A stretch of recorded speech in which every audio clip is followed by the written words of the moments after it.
My sister, I was at her house, and she goes, "Hey, have you ever seen this box of dad's stuff?"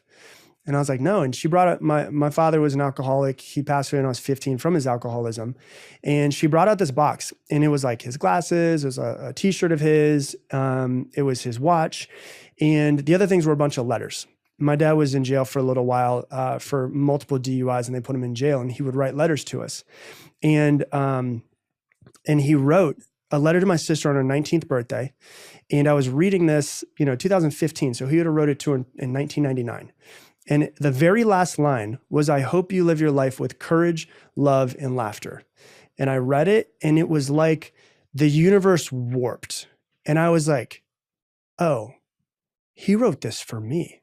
Like, there was a moment where I was like, he wrote this to my sister, but the universe is giving me this message through my dad because I need to hear this right now. Because I'm in so much fear. And the very first line is courage. Live your life with courage, love, and laughter. And I was like, I got to commit. Like, this has to be the thing. I've got to make a decision. And when you look at the root word of decision, it's decadere, which means to cut off. I'm going to cut off all other options. I'd heard like Will Smith say, there's no reason to have plan B because it distracts from plan A. Like, it's got to be the thing. And I was like, oh my God, I got to commit to this thing. I can't have any more feelings of like, I'm going to go back to working for someone else. Like, this is my life path.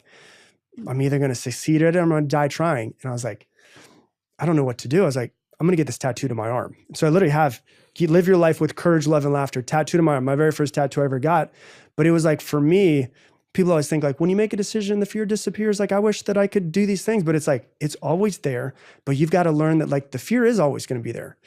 But my bigger fear is getting to the end of my life and having not done this, having not tried to help people, like being in the room with my father after he passed away when I was 15 years old and realizing, because he was the first person I ever met that passed away, I'm going to be there one day.